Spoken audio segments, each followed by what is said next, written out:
Um, There's definitely going to be a little beep here, I think.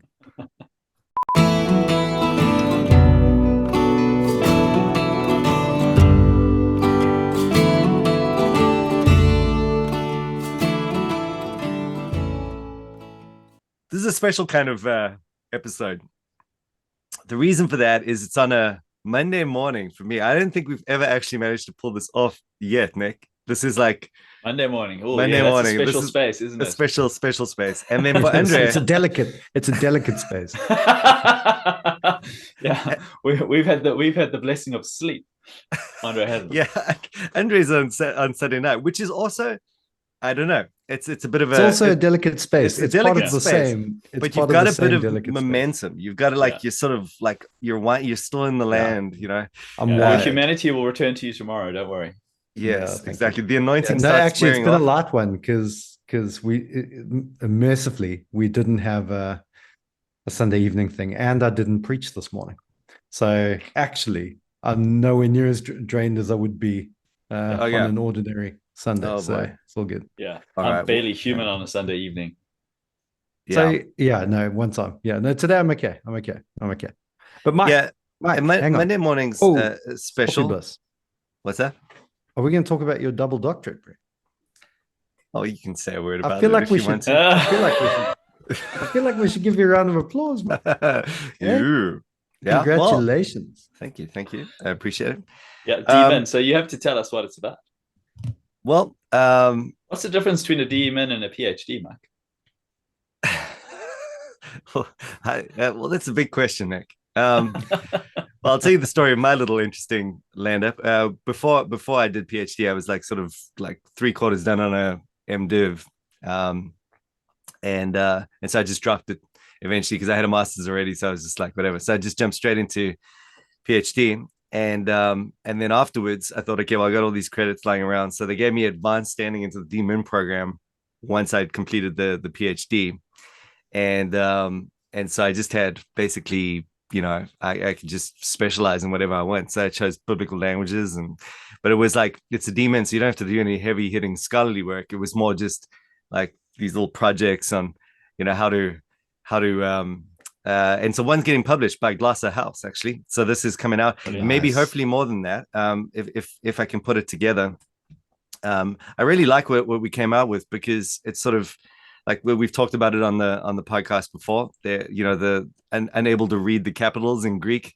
So there's that little nifty tool. That was only a little part of it, but I thought that was kind of a clever little angle that came through in the project. And then all these other ways that I've applied some more perhaps it's not like groundbreaking scholarship. It's more just applying more advanced, you know, Greek and Hebrew concepts to more practical ministerial areas and helping people to actually just get a little bit beyond the basics, I suppose. Good. So yeah, some nice practical resources that came out of it that I'll use anyway in my teaching. So whether I get it published or not, you know, is another thing. So that was, yeah. So that was, it's good for me to be able to round up on that, and that was good. So all my credits are now in use, and so what is there left to do but So has your church doubled your pay yet now that you have another D behind your name? Oh my goodness, wouldn't that be nice? Yeah, perfect world. But Mike, if that's not what happens, then what's the point of having 2 doctorates? So that I could always be one step ahead of you. That's right. Several steps ahead of me. That is not a small thing. That's just big brother stuff right there. That's what makes us tick. I think we can say, Nick, that is entirely your fault. Yeah. Yes. That is entirely of your own making. Yes. Yeah, I'm a Christian, and yeah. No, that's not good enough. That's not good enough. No. You have to be a Christian with 2 doctorates. Yeah. Yeah. Now we've all had some we got some stories. I suppose we want to go somewhere. We got some stories we want to tell, but Mike, it's been a while. We got it. Yeah, it has, and we got to talk about some current affairs. Well, first I've got to explain. Well, you guys got to ask me how my Pactum thing went. Well, I was going to say, bro, hang on. Isn't there a conference to talk about? Yeah, exactly. Because there we go. Probably one of the nicest things to come out of that conference was this Yeti, man. The already not Yeti. You know, I got a Yeti. Oh, this is such a beautiful thing. Thank you. Why are you calling it a Yeti? That's what it's called. It's the brand of cup. You can't see there on the webcam, but yeah, I've Yeti. never heard that in my life. So this thing has kind of changed my life. I mean, I had like a really terrible You haven't version of lived it. Yeti. Hey, what's that? Sorry, I just made a joke. No one got it. Sure. Okay, but like seriously, this is an amazing device. Yeah, it's really good. Because it's kind of stopped my heart palpitations. Basically, you just manage your coffee intake. Hang on a second. Yeah, Nick, are you saying you have a Pactum Yeti as well? No, just a normal Yeti. So that's like a standard cup that people brand. They put their own branding on it. But they're quite pricey though. I'm surprised you have one. I was given it for free. Nice. For who? I was just about to say, because if you guys have Pactum Yetis and I don't, then I'm asking what's going on. I do have some t-shirts for you guys, and I've got one of those wood carvings from Austin. Nice. Yes. And I didn't, he sent a whole bunch and I wasn't able to bring them all back because of you should have seen the one he made for you, Andre. This colossal, pluck thing, it was amazing. But I couldn't fit it in. I took all the wood. Eventually I had like 10 kilograms worth of wood in my bag. and I made it somehow. I made it home with all of that extra weight. But anyways, so I got a little token thing for each one of us, and I've already worn your t-shirt, Andre, so I'm just wearing it in for you. So it's giving me nice and cozy and warm. It could be like the loincloth situation all over again. I mean, you were coming to New Zealand this coming thing, so I thought, well, just one wear before you get here is going to be fine. Yeah. But now you're only coming next year, so now I'll wear it a few more times for you. It's an authentic look. Yeah, that worn in vibe. Yeah. So tell us about the conference, bro. Yeah, conference is great with some of the big boys. Yeah, very thankful for the Pactum guys and what they put on there in the States. Yeah, it was good. I mean, it was an excellent. It was fantastic to just kind of meet the team and just to get hang out with Omar. Monday morning, you're forgiven. And Monday morning, this is the one downside of the Pactum. Not the Pactum, the Pactum Yeti. I call it the Pactum now for short, so it's kind of confusing. But one of the downsides is that you drink your coffee slowly because it's always hot, but then you just kind of stay dumb the whole day. That's the other side. That's right. It never really actually kind of wakes you up, which is good because it's less coffee. But I don't know. Do we want the flavor or do we want the kick? This is the question I've been asking myself lately. Due to the Yeti. I know what I want. I know which way I'd go on that one. Right. Yeah. I'm basically just drinking it from the cafetiere. Like I don't even get it into a mug first. It just goes. It's just something about the hotness, though. It's just nice. Maybe I'm getting old or something. Maybe that's the thing. Where you just want a hot drink. You don't even want to like charge like you when you used to just like espressos, another espresso. Now it's just like all about that slow, easy vibe. You just want to put your slippers on. Exactly. Slow it down. Enjoy the moment. So no, it was good, and the sessions. I mean, it was fantastic meeting the Abendroth brothers. And I actually got to meet Mike Abendroth's son as well, Luke Abendroth. So hopefully, if all things plan out well, we'll get them all, on the show again, and definitely. If anyone doesn't know about Mike Abendroth's No Compromise Radio, you should check that out. So really appreciated the feedback and just talking to some of the guys, because you've got a unique cross section there of people coming out of dispensationalism and into covenant theology, and maybe in the middle and just trying to figure out where they stand. So I just because we've suffered so much in the space ourselves, I think I was able to be of some help to some people, and nice. And that's super rewarding. So that was good. Yeah, and I believe you had a real cross-cultural experience. You had to sign autographs. Ooh. Mike Abendroth taught me how to do that. Did you? Yes. Oh my goodness. We sold a bunch of books. It was crazy. And I'm like signing autographs, and so eventually Mike pulls me aside. He goes, "Listen, that's not the way you do it. I meant to write a little message." Yeah, what were you just signing? Yeah. You were just like literally putting a signature on. Yeah, well, I mean, I don't want to be like corny, I don't want to. So anyway, it's just like I got schooled. Yeah. I got schooled. So, to be honest, if there was, I'm sort of glad you're inexperienced at that. I think that's a good thing. Yeah. Yeah, no, it was scary. It's very humbling, when someone asks you to sign, the book. It's like, why on earth would you want me to do that? It's such a very strange experience. And then you do it, and you're like, I'm sorry that I've just flipping wrecked your book now. You've ruined it now. I don't even write in my own book. Exactly. Yeah. I just like there's no chance you can give it back now for a refund. Exactly. It's not, you can't get a refund now. Like, I think in New Zealand there's a bit of a scarring that happens because books cost such a lot of money after the postage and everything. You're like, dude, ain't nobody writing on my book. I don't care who you are. So anyway, but no, it was very humbling and very, it was just great. It always led to some conversations, which was nice. You just sort of connect. Usually the people that want you to actually sign the book are people that, they care about what you've said at some level. So it always leads to this really cool moment, where you're talking to them. So I appreciated that as well. And what were your talks? What did you end up talking on again? So they are all on the Pactum. So I think they've all been released at this point. If anyone does want to check that out, but that's just we did the 2 ages basically. So it was a conference on eschatology, and mine was the logic of the 2 ages, and then and I kind of mapped it out from the Old Testament. This is what we mean when we say 2 ages, and then in the second session more focused on the new creation, the already not yet dynamic as it unfolds. So I did like a whole biblical survey in 2 sessions. Nice. which is quite a thing. But yeah, again, I think you realized with the feedback afterwards, like there are some guys that, even though it's quite basic, nothing, I mean, I didn't pitch it at any scholarly level or anything like that, just a basic sort of run through. But yeah, just to connect those dots sometimes is what people really need, and they haven't done that yet. And it's a profound experience to be the I mean, we all know this, not you don't have to go to a conference, but every time you preach, when someone has not yet understood how this thing has pointed to Christ or is part of this message as a whole. I mean, that's, for me personally, maybe it's because I'm such a biblical theology nerd, I don't know, but that's what makes me tick right there. So and actually having listened to, I'm listening to them as they come out on the Pactum podcast. So I've heard your first one, I think Mike's 2 talks, Mike Ebendroth's talks, and actually they've all been excellent so far. I thought you really did well.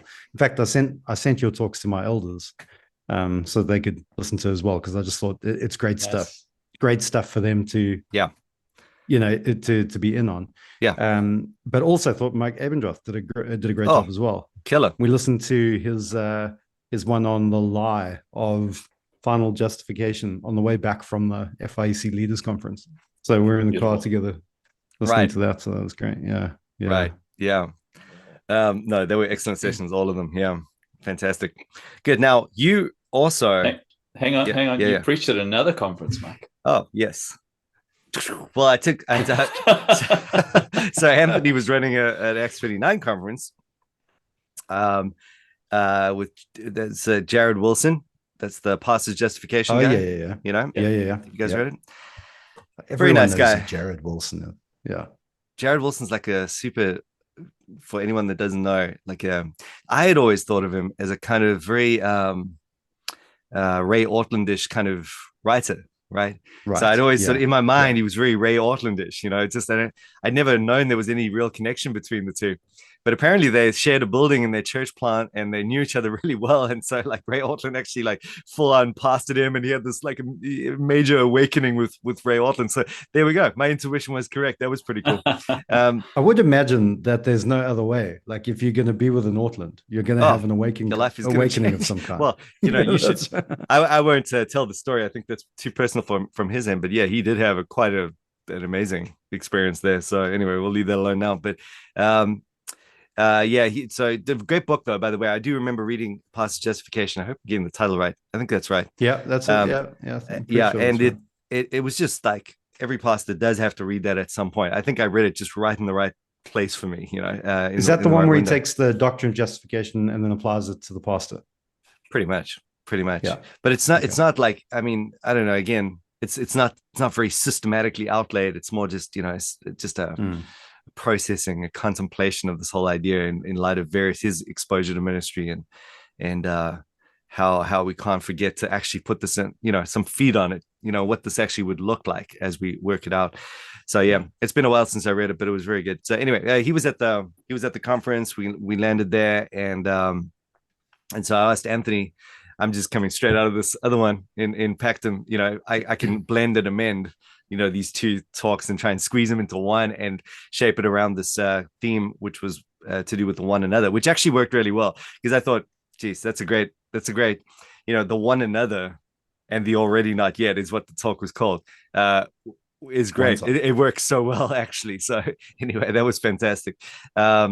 So went through that, got to hang out, and I was on there's another podcast in New Zealand. Do you guys know about Fill Me In? I know Phil Brown. You know Phil Brown. Yeah. I had the great Fill me in, as in PHIL. Fill me in. Yeah. Yes, exactly. So it was great chatting to him as well. So yeah, there's some fodder. I'm not sure where that comes out. I suppose it'll be on the X29 website. So if anyone does want to check out that and Fill Me In as well, I think it's just type Fill Me In on the Spotify thing, and you'll get to Fill Me In, Phil Brown. And what else? That's it for me. Now, you were causing some trouble, Andre. Well, I was trying not to, Mike. You went to a conference, and you were one of those pesky conference guys. Yeah. Well, I did go to a conference, and first of all, one of the highlights of any conference is the bookshop, right? Yes. And I did pick up an absolute gem of a book by Michael Haken on retrieving or recovering a Baptist sacramentology. Oh, yes. Nice. You know, the one, the Lexham Press publication. Excellent. And I read it the other day, and it was great. Fantastic. Beautiful. So it's just, I mean, I've been looking for this. I've been looking for like a one-stop shop resource to have citations to show how the thinking has developed and waxed and waned in Baptist history in the UK. And it's like everything is there for me. So it's fantastic. So that was great. Also great to see friends from across the UK who I only pretty much ever see once a year at these conferences. But I always went into the conference. The FIC, look, I'm an FIC man. I love the FIC.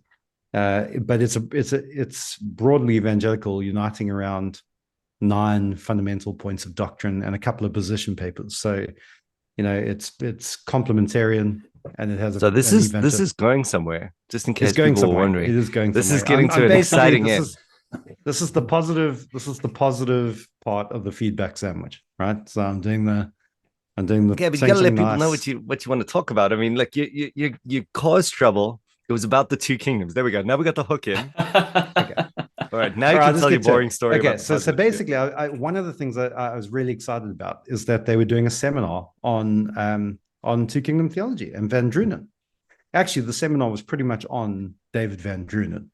And so I went along, really excited about it. A friend of mine, Dan Strange, who has been on 2H Sojourn a very, very long time ago podcast. It was just me and him, where the sound was so bad it was barely audible. But he was there, and he's not a 2 Kingdom guy. No, he's definitely not a 2 Kingdom guy. No. But he's a great guy. I respect him, and so he's on the panel. The president of London Seminary, which used to be London Theological Seminary, which is like the Reformed Baptist training seminary in the UK, pretty much. He's there up on the panel, and John Stevens, the director of the FIEC, is on the panel, and Paul Mallard, who's the kind of head of the theological team at the FIEC, he's chairing the whole session. Was it Brian Davis? Sorry to interrupt. Was it Brian Davis? This is the principal? No, not Brian Davis. It's now Bill James. Brian Davis. I think he goes back away. Yeah. Okay. Anyway, so Bill James is up there, and Paul Mallard, he starts by giving this very quick but very good introduction to Van Drunen's book, Living God's 2 Kingdoms. So it's 5-10 minutes. He just blitzes through it. And he asks, like, how many people it's a room full of, like, I don't know, 200 people, 300 people. I'm terrible at numbers, but it was a big room filled with people. How many people have read the book? And from what I could see, I was sitting right at the front, but I looked back briefly. I reckon about 10 hands went up maybe. So not many people had heard of Van Drunen or read the book. Okay, so that's red flag number one. Second, and so then they basically open it up to the panel, who give they got 3 minutes to basically give their take on Van Drunen. And John Stevens was kind of gracious about it, but ultimately disagreed with Van Drunen. Dan Strange came out strong, as you'd expect him to, and again, in fair to Dan, he did say some positive things about Van Drunen, but on the whole, you definitely came away with the sense that Dan did not think Van Drunen was someone we should pay attention to or read or listen to. I think deeply flawed was what is how he described it. And Bill James was even worse. Bill James just came out with a sledgehammer and he's just swinging wild. I'm not sure if he'd even read the book, but he came out hard. And so I'm now a little bit worried because, you got like 200 people, 300 people most of whom have never even heard of the guy, are now getting a very bad first impression. But I felt sorry for Van Drunen because we basically had a brief interview with Van Drunen at the start of the seminar. And they videoed him in, right? And they videoed him in, yeah. Right. And another FIEC guy was interviewing him. And they just basically said to him, look, very, very briefly, give us the headline. What is Two Kingdoms stuff all about? Like were they nice when they spoke to him, or? Yeah, they were. Yeah, they're super nice. Yeah, okay. Super nice. So was there like banter? Were they laughing? And well, I mean, I don't know if I don't. No, I mean, they weren't trying. There was an attempt at banter, but it didn't. It didn't. Yeah, I mean, it was a very brief interview, but it was very friendly. Okay, it was definitely you're amongst friends. But then basically after that, they wheeled the television out and just slammed him for like 45 minutes. Ground and pound while he's not there. Yeah. Ground and pound. They just tied his hands behind his back and poked him in the eye. Boom, boom, boom. That's it. and so I'm like, geez, so the panel do their thing and they open it up for questions. So my hand is up.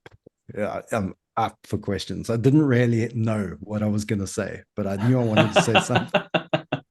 So my hand is up. Triggered. Yeah, triggered. That's it. That's all it was. All it was is pure trigger. Shame. Put Dan. He catches my eye like toward the end of it, and you can see in my face I'm not okay. So he's desperately trying to get someone to get the microphone to me. Like so. And last question comes to me.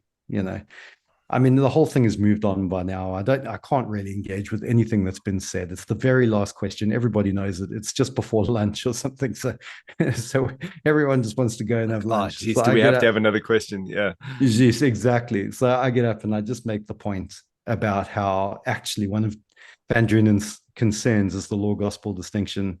And how if we're going to just chuck Van Drunen out the window, as it seems like everybody here wants to do, how are we going to stop another Norman Shepherd thing from coming? If you're going to strip away that covenant of works, covenant of grace distinction that's undergirding the whole thing, how are you going to stop us from slipping back into a Norman Shepherd? Everything that or that Klein was trying to get into, or like the Peter Lightheart stuff that's going on, or the Doug Wilson stuff that's going on, or even the stuff the reformers were dealing with. How are we going to stop all that? And that's all that I could think to say. Yeah. I just wanted to make everybody aware that actually this is, that's it.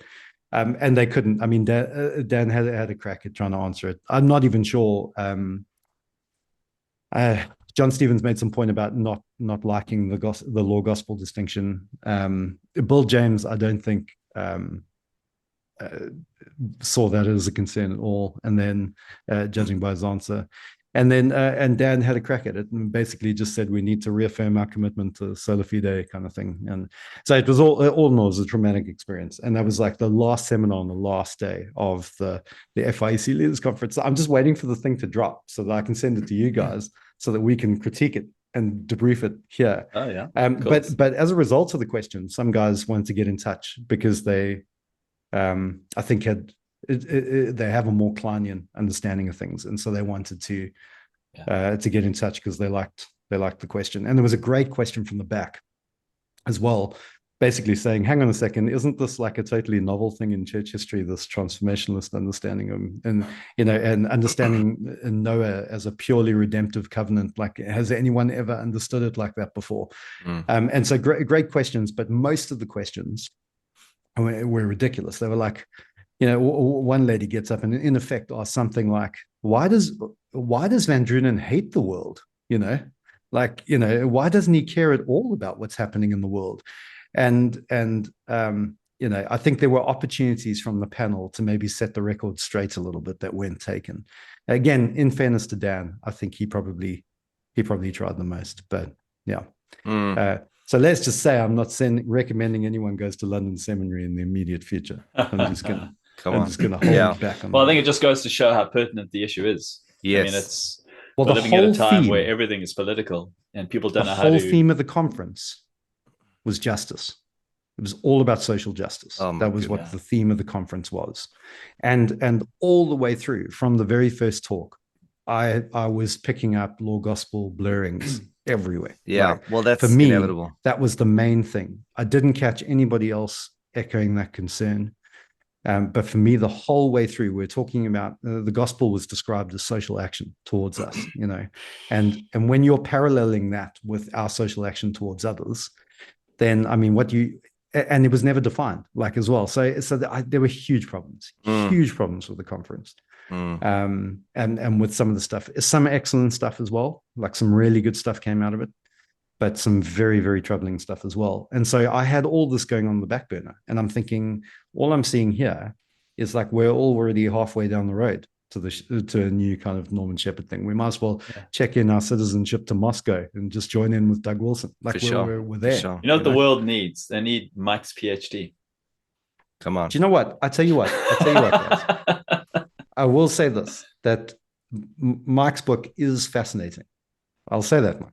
Every time I read it, I think this is very interesting. Brilliant. Never mind fascinating. It's fascinating, and it's so important. And I think we all need to join together to persuade Mike to do a kind of dummies version, like a very entry-level version of his book. Definitely. Yeah. I mean, a popular level version. That's so nice to hear. It's just like, could I actually just get you guys to actually talk about this on the podcast, though? I'm talking about it now. I think what we should do is we should go through your book on the podcast, Mike. What do you think? I think that would be a great idea. Yeah. And we could turn it into kind of a dummies version. We could kill two birds with one stone. Your wish is my command, except, it's just, man, to get you guys to play. So the whole thing, we're trying this slot, just so people know, if we experience this extreme decline of engagement and just listeners, and the graph just goes down to the very bottom, it's because we're trying this little thing where we just can't, we have struggled to get our schedules to work out, because we've got like a double daylight saving problem and everything, so during summer especially. But we have we're going to try this Monday thing, which is like not working too well so far, but hopefully that will give us some more regularity, and then we're able to kind of put it together. But again, I know we say this kind of every year, but we're not planning on going anywhere. It's just sometimes it gets busy, so every now and again we sort of record a few less shows than normal. But yeah, the goal would be to get on to that book, just at least to give people who want to read it, because I experienced a little bit of this in the conference, there I am sort of doing my thing, and then people are buying the book thinking it's kind of connected to what I'm saying, and it is. It's just that it's like 1/4 of a part of one chapter, and it's like you have to, so keep reading, but you got a lot more to get through there, and it is all connected, but it's just often people are just, that's too much. So just to give them some way to kind of jump into the book, because I think it is important, even though it's technical. It's becoming, well, maybe just to give a headline and a push for what the book's, I think, the relevance of the PhD and the relevance of the book. And I think, Andre, you brought up the ignorance around issues relating to how, what is our role as the church in our cultural context? How does the Great Commission relate to the cultural mandate? How do we keep the gospel clean and clear? Those are the issues that the PhD is really addressing. And it's that they're just so necessary right now. Everything's gone political. Yeah. Everyone's triggering on everything else. Everyone wants the church to take action in society, which is so in such a tailspin in terms of moral decline. How does the church be the church right now? Right. Because everyone feels guilty for not becoming political. Yes. Because aren't we people who stand for truth? And there are so many lies. Are we Yes. people who stand for justice, and there's so much injustice? Yeah. Aren't, you know, how can we not help the poor when there are so many poor people? Aren't we neglecting the Great Commission? And so Right. these are the issues people are wrestling with, and they haven't got a good covenantal framework to hang it all on. Yeah, exactly. And you know, they might disagree with it at the end, but at least that shows the covenantal underpinnings of the discussion and allows people to wrestle in the right places. I think, you know, I think for me personally, in reflecting back on the whole thing, that's the big value. I mean, someone who might hate Meredith Klein and Two Kingdoms could still read it and come away going, all right, that's where I really need to kind of nut out what I believe, or this is the big, you know, the issue. This is the you know, rather than just back and forth on the blogosphere and all these sort of random little quips everywhere. Let's get to the actual substructural issues, because that's where it. And I think there are, and as I say, there are some.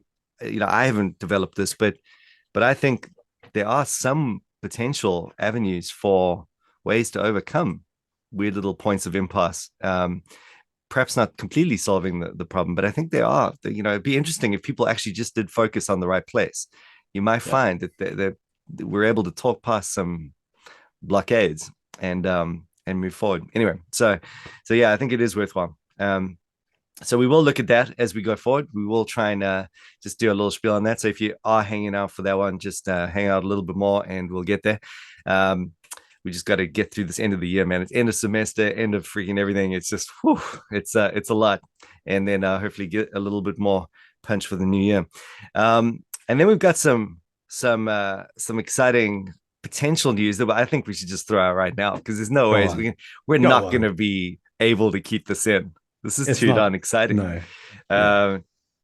So just at the Acts 29 conference, and talking to Anthony, and he's the director for Acts 29, and he was like, well, listen, you know, why don't we think about doing something in Wellington? And I was like, okay, would you be interested in hosting a 2Age Sojourner conference? He's like, oh yes, I will. And I was like, okay, let's do that.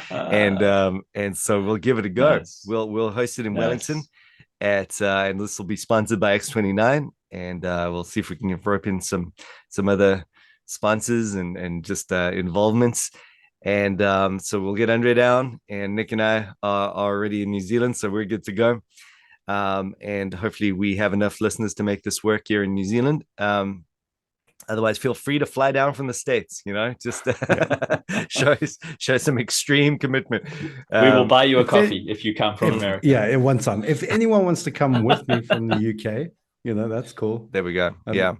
So, you know, and what we want, so obviously we want to work that well. We want to make sure that we angle that. So I think we're going to I think that'll help us to focus some of our stuff and think about what we want to do. And if that works out well, you know, we've got some friends of 2Age Sojourner that would be great to get down for conferences like that. But I think there's a lot of action happening in New Zealand as well, so it'd be enough to talk about, that's for sure. So that's and then we're gonna have to get like I don't know, we're gonna need one of these, like a 2Age Sojourner, you know, Yeti thing. Gonna have to bring the merch. We're gonna have to need the merch. We're not gonna be able to sell the merch. We'll have to just give it away. That's okay. I'm cool. Okay with it. And maybe we can get a book project together and have the folks leave with the 2Age Sojourner book. That'd be cool. That would also be cool. Mm-hmm. But this is all high and mighty talk with very little foot in reality. I don't know, Mike. I gave you my plan. I think the plan is a good one. I stand by my plan. Okay. Well, I'll keep the plan under wraps until we talk it through with Nick, and then we could have something here, folks. This could be exciting. But anyways, I'm just keen to hang out with these guys, and we'll kind of work it out like we'll do a little talk and a pod and a talk and a pod and a talk and a pod. So it'll be fun. And nice. And so that's coming up around the end of the year, November, last half of November. That's what we know for sure at this point. So good. That's our news. Now, what else?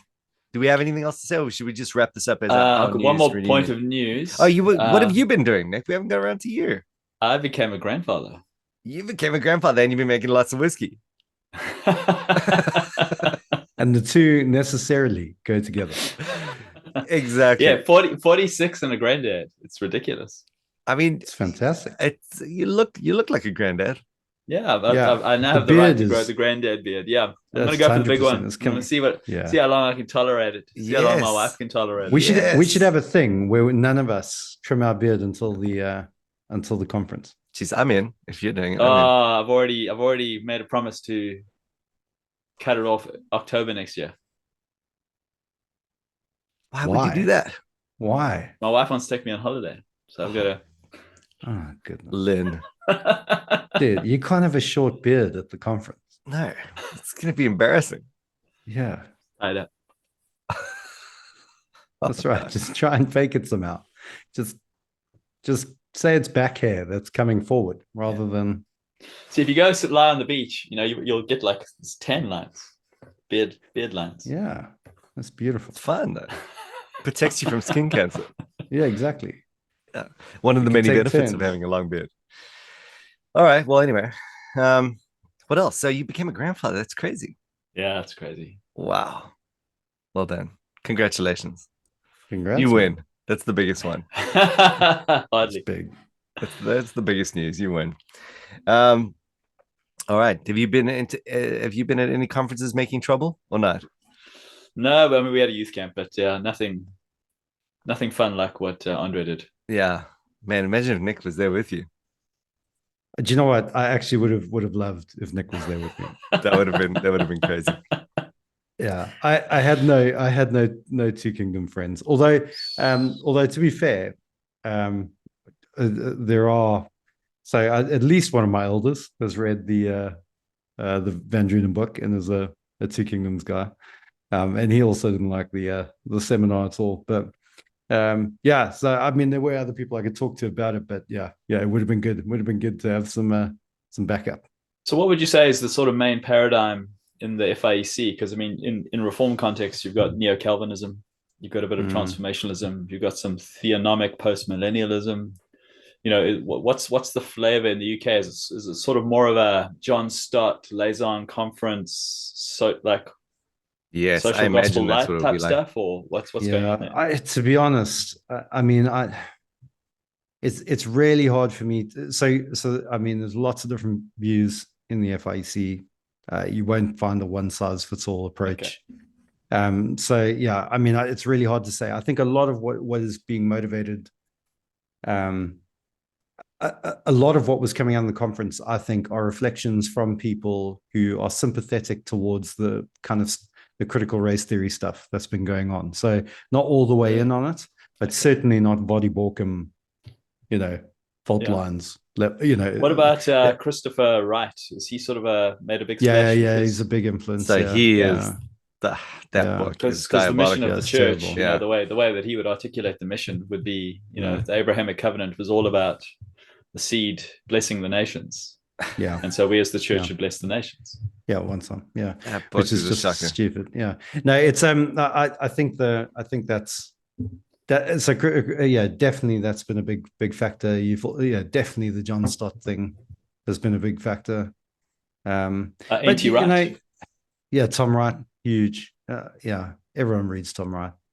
But at the same time, like normally these things don't come into the FIEC, without any critique. Like I think it's more like an evangelical engagement with like Black Lives Matter stuff and evangelical engagement with like all the things that have been thrown up in the recent cultural stuff, whether it's climate or whether it's race, Israel, Palestine. Again, I think by and large, the FIEC would be reformed-ish.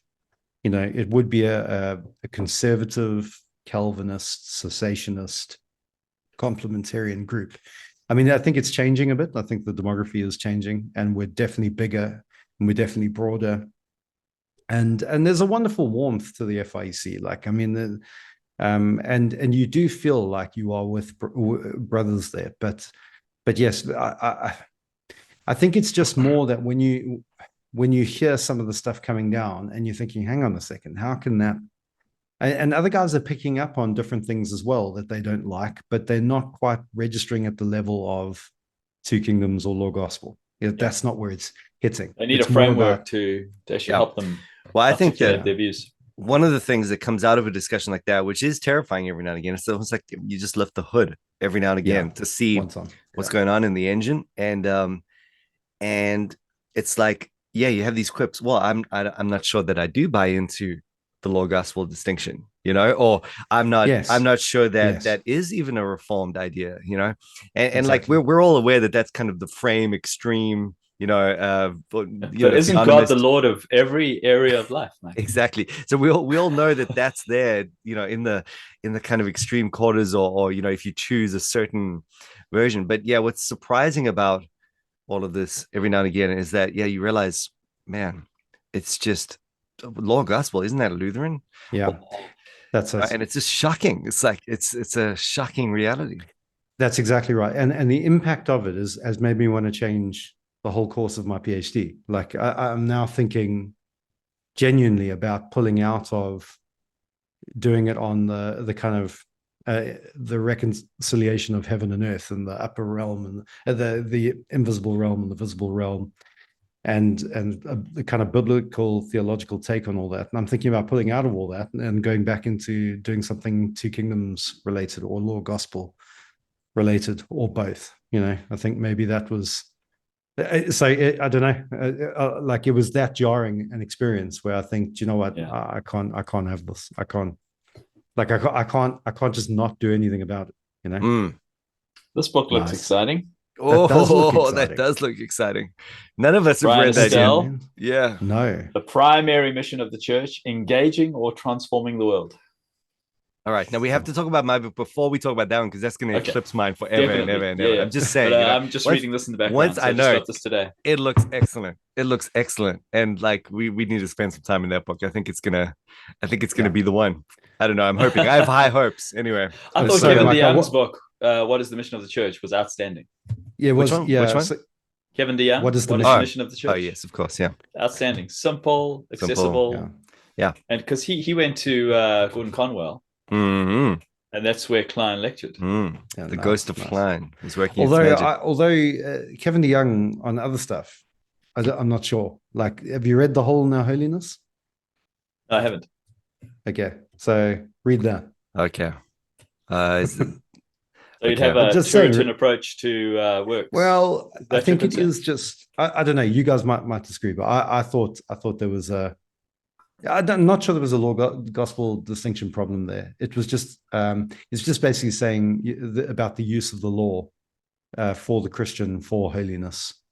But anyway, I don't want to give anything. It's been a while since I've read it, so just read it. I think it'd be worth reading that before you give it. But What is the Mission of the Church is a great book, and it's one of the two that we've recommended to our church because we're having a big discussion about mission support, and so we recommended that one. Also the 9 Marks book on mission, which is quite good. Good. I mean, I suppose that's what so PhD work on that, definitely amen to that. You're a lot of amens to that sort of thing. That this is where work needs to be done, and just more stuff, more things, more resources, more talk about it, I think is always just one way to help, and then another thing that we could do is just start promoting some accessible resources. We're talking about sort of rewriting books and stuff, but actually there's a whole lot out there already that is just extremely helpful. We always talk about Sacred Bond, which is that sort of great intro to a Kleinian framework of covenant theology. And so you had Abendroth's book, Two Adams. And I think the reason Sacred Bond comes to mind for me as well is because it sort of gears towards very, very much towards this whole issue of cultural, it's that inevitable outcome for me as I read it. Maybe I read it with lenses, but I remember thinking, okay, this is quite good in terms of the way it's sort of showing the obvious implication for what Van Drunen likes to bring out in the Covenant of Works and the Cultural Commission and so forth. Probably someone we should push a lot more, who's written some excellent work, but we don't often mention him much, is Horton. Oh, exactly. Because he has written the Gospel Commission. The Gospel Commission is the book I was thinking of. Ordinary. This is like that's a great book. It's fantastic. It's like I've underlined the whole thing. It's one of those books, where every little sentence gets underlined. And then the other one that I always which one was that? Gospel Commission. By who? Michael Horton. Oh, I'm Yeah. not sure if I'm not sure. I've heard of it. Oh, well, you must read that. That's like absolutely essential reading. So basically, God hasn't given us a blueprint for how to do government, but he's given us a blueprint for how to do church. Yeah. Mm. And just that missional creep he's against, he's just like, this is what we're about, stop the missional creep, get on focus again. And then the what I see as a kind of counterpart to that is his book, Where in the World is the Church? I think it's sort of out of print now, which is the problem.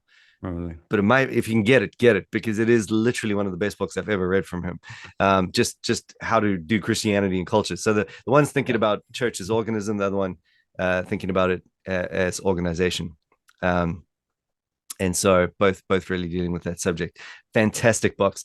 And then the one I always used to like to recommend is Jason Stellman's book, but unfortunately that was out of print now because the brother went we need a replacement for that. We need a replacement. Yeah, well, I mean, Horton's we need a right one.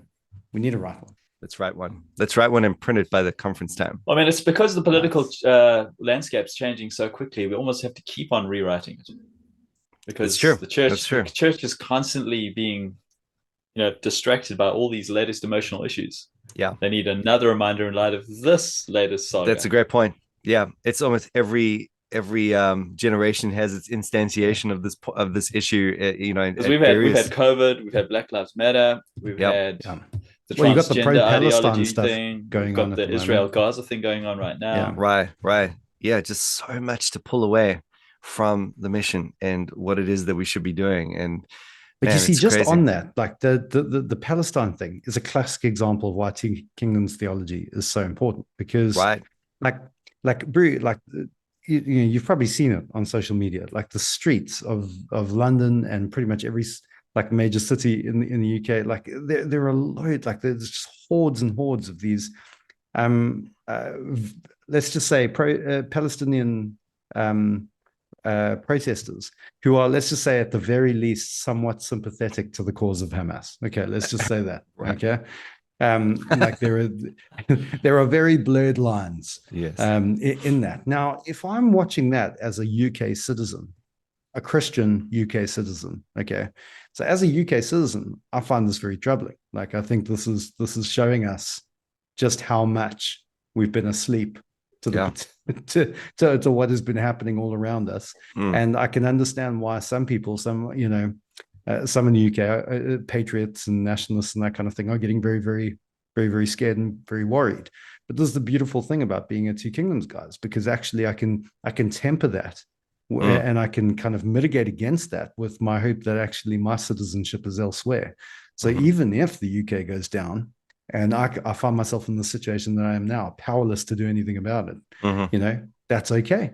That's okay. So as a citizen, I can still do what I can as a citizen. But to be honest, as a citizen, it doesn't feel like there's much I can do when everything is turning against it. And so actually having that hope that is above and beyond your role as a citizen in society, I think that's a huge. Go for it. I was going to say, just added to that, just Two Kingdoms perspective on the land of Israel. It's not a holy nation. Yeah. And so our perspective is that they should be, the whole issue should be resolved according to international law. Common grace. They don't get a divine pass because they're, it's not the Holy Land. God's not there in the temple with his Shekinah glory sanctifying that piece of real estate. Right. And so, we have to approach it from general equity principles as opposed to holy war principles. Yeah, that's what I was going to say. So you've got this strong, time for common grace and our understanding of natural law to shine. But even just in the preservation of society, as well, you're worried there about the fall of the UK and whatnot. So, I mean, there is something there as well. Every now and again, you go through these real rough times. And yes, at one level, the hope is in that which is to come, which is amazing. And hopefully most Christians will share that to some degree or another. But the other thing, that the distinctive sort of element of the Two Kingdoms thing, is that there is a preservation of society throughout very, very rough patches. It's not always going to look, fair and equitable and awesome, but there is God himself by his own hand is preserving this thing. So you don't have to worry about the media shower until, the end, which is, when God ordains it, so to speak. And there is a real comfort in that, I think, just in terms of the way that society itself will be preserved to God's ends.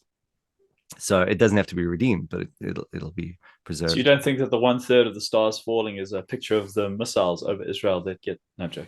That was compelling, but no. I thought it was helicopters. Helicopters. Yeah, totally. You made the statement or the observation there, Nick, that it needs to come through again and again because of these various instances where it sort of pushes the issue and highlights the issue again. So I think that is absolutely exactly right. I was preaching about this on Sunday at some level because it sort of occurred to me. I was preaching on the situation with Jesus' ministry in the synagogue, and then the demon sort of starts manifesting, and Jesus kicks him out, and so forth. And you sort of like, what's the reason for that demonic sort of stirring at that point? And obviously there's a lot going on, but certainly one of the things that most of the older commentaries will bring out anyway is that it was just part of this plain old strategy to get attention away from the word whenever it's properly preached, right? And so whatever else we're going to say about it, and I think there is more and something more unique going on, but just as a general sort of principle, I think it is true that this is a fair statement. Satan, from the beginning, from Genesis 3:15, has had this mission to keep God's people away from that central hope, and to make their mission about something else.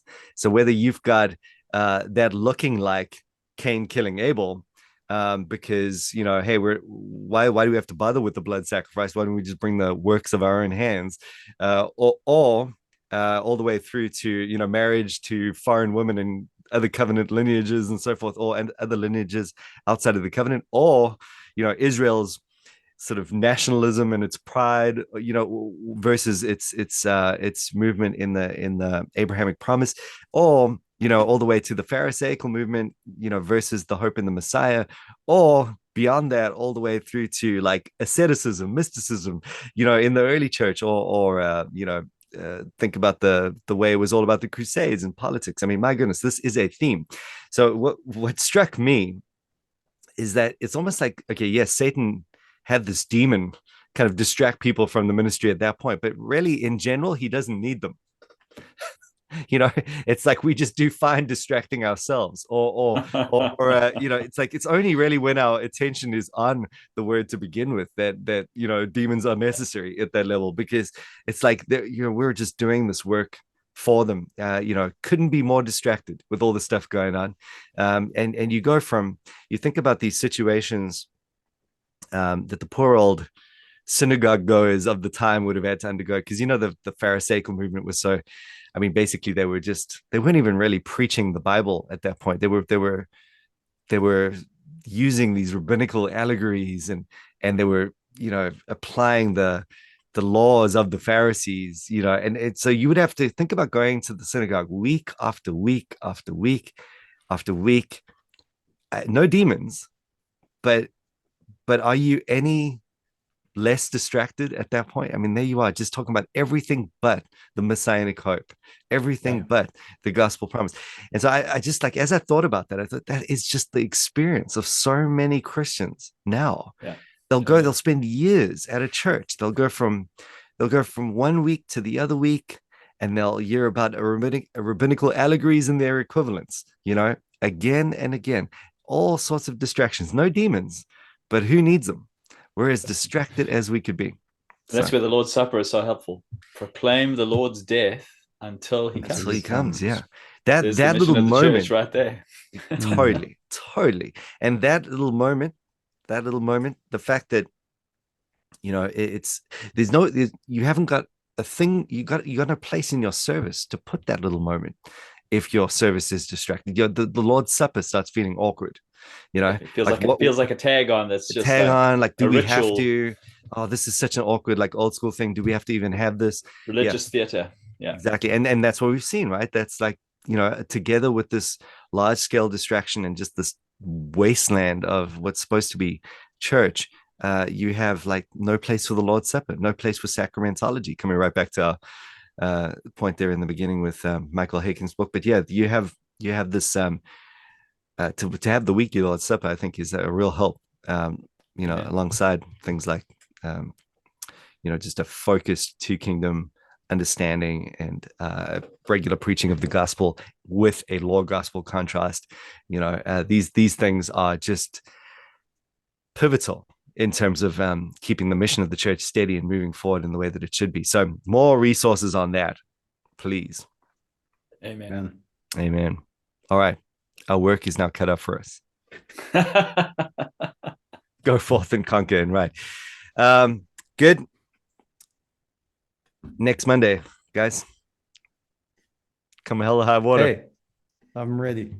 All right, we're doing this thing. We got a conference. We got to do this. We got to hang in there. We got a conference. We got a book. We got deadlines. We got deadlines. We got to up the game. Got a new PhD on 2H sojourning stuff coming out. Woo! It's when you're doing it, like a scone. Yeah, this is enough to suck you up, Nick, for your grandpa days. Hey, yeah, time to kick in that writing side of Nick Cleveley. Hey, he's tempted. You can tell he's tempted. You can tell. We're getting to him. This is the same look that I had a while back when I used to talk about whiskey. Yeah, I shall not be moved. Now he's practically a distillery, which is awesome.